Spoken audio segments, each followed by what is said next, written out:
মই সুবৰ্ণাই মোৰ এটা নতুন ব্লগলৈ স্বাগতম জনাইছোঁ। আজি মই আহিছোঁ নগাঁৱলৈ। বহুকেইটা কাৰণ লৈয়ে আহিছোঁ। যিহেতু দূৰ ঠাই আমাৰ পৰা, সেইটো কাৰণে মই একেদিনাখনে গোটেইখিনি কাৰ্যসূচী কৰি যাম বুলিয়ে আহিছিলোঁ। ফাৰ্ষ্ট কথা, আমাৰ পেহা এজন ঢুকাইছে, তেখেতক মাত লগাব লাগে। প্লাছ বিয়া এখন আছে, মামাৰ ছোৱালীৰ বিয়া। সেই বিয়া বুলিয়ে মানে গোটেইখিনি প্ৰগ্ৰাম হৈছে। বিয়ালৈ যিহেতু যাম, লগতে গোটেইখিনি কামেই একেলগে কৰি আহিম বুলি ভাবিছোঁ। তাৰপিছতে আমাৰ জেঠাই এজনী অসুস্থ হৈছে, গতিকে মই ভাবিছোঁ গোটেইখিনি কাম মই একেলগে কৰি আহিম। এতিয়া মই আছোঁ দেউতাৰ ঘৰত। এইটো মই দেউতাৰ ঘৰটো দেখাব চেষ্টা কৰিছোঁ। আশা কৰিছোঁ মোৰ ভিডিঅ'টো শেষলৈকে চাব। মই চেষ্টা কৰিম আপোনালোকক গোটেই দিনজোৰা কাৰ্যসূচী দেখাব। এইটো আমাৰ ঘৰ, দেউতাৰ ঘৰ। এইটো আজি জন্ম জেগাত আহিলোঁ। একে সকলোখিনিয়ে হৈছে। এইডাল পুৰণা আমাৰ বগৰী গছ। এইটো আমাৰ ৰুম। আগতে আমি ইয়াতে আছিলোঁ। বৰ্তমান য'ত থিয় হৈ আছোঁ, এইটো বৰ্তাৰ ঘৰ। আমি নগাঁৱলৈ আহিলে বৰ্তাৰ ঘৰতে ৰেষ্ট লওঁ। ইয়াতে বৰ্তাৰ ঘৰতে আমি খোৱা বোৱা কৰোঁ।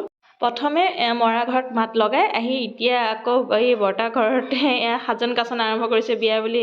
এইজন মোৰ ভাগিন, ই প্ৰফেশ্যনেল মেকআপ আৰ্টিষ্ট হয়।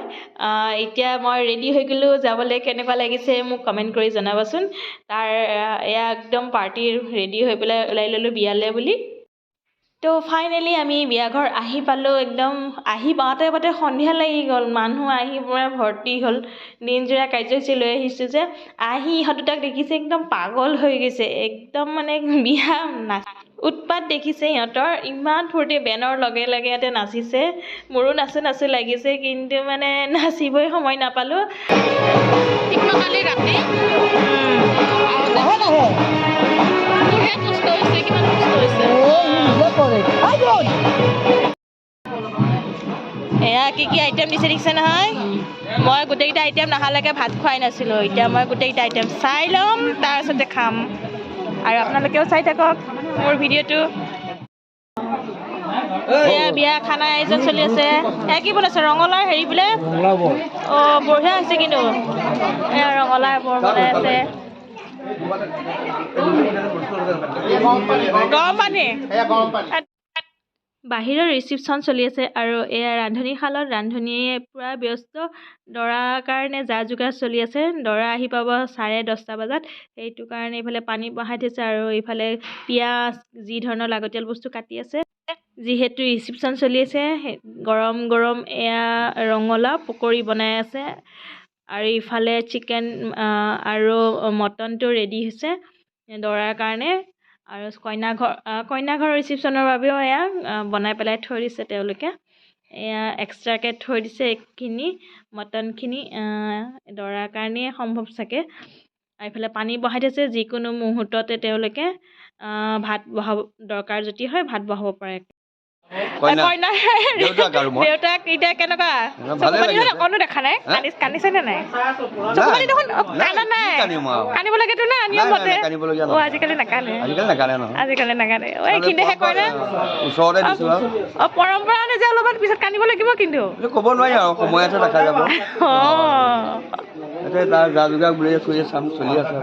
আজি ভাগৰুৱা। আজি ভাগৰুৱা। হয় হয়। Thank U.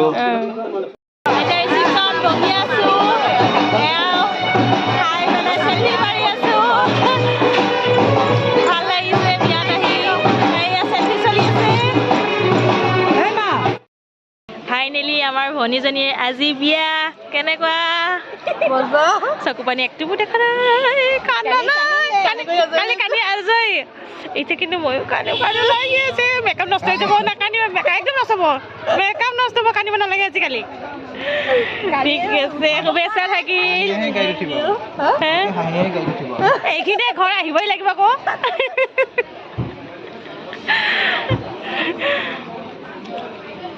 এইফালে মানুহ আহি আছে। মানুহ হ'বহে এতিয়া।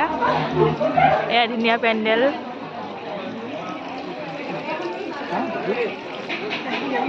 এই ফেনখিনি দেখিছে? সিহঁতে ফেনখিনি চুই চুই মানে চাবোনৰ ফেনৰ দৰে।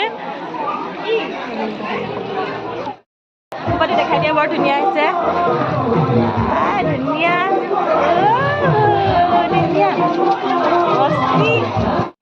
বিয়া ঘৰত এয়া মাৰ জেগাত মাৰ বাই ভনীখিনি আছে। মা আজি নাই, মা থকা হ'লে মাও দেউতাৰ কাষতে বহি থাকিলে। আৰু ইফালে দেখিছে এয়া আমাৰ ফালে কইনা সজাবলৈ মৰল বনোৱা হয়। এয়া ধুনীয়াকৈ ৰংগলী দি মৰল বনাইছে আৰু ইয়াতে কইনা বহি কইনা সজোৱা হয়। যেতিয়ালৈকে কইনা ওলাই নাযায়, বিয়াখন সম্পূৰ্ণ শেষ নহয়, তেতিয়ালৈকে এই মৰলটো ভাগা নহয়। বহমপুৰৰ মামাহঁতৰ ঘৰৰ কাষতে মহামৃত্যুঞ্জয় মন্দিৰ। কেতিয়াবালে সুবিধা হ'লে মই তালৈ দেখাম বাৰু আপোনালোকক। আৰু আজিৰ ভিডিঅ'টো মই ইমানতে সামৰিব লাগিব। আশা কৰিছোঁ মোৰ ভিডিঅ'টো সকলোৱে ভাল পালে। মোৰ ভিডিঅ'টো যদি ভাল লাগিল লাইক, কমেণ্ট, ছাবস্ক্ৰাইব কৰি দিব। আজিলৈ নমস্কাৰ।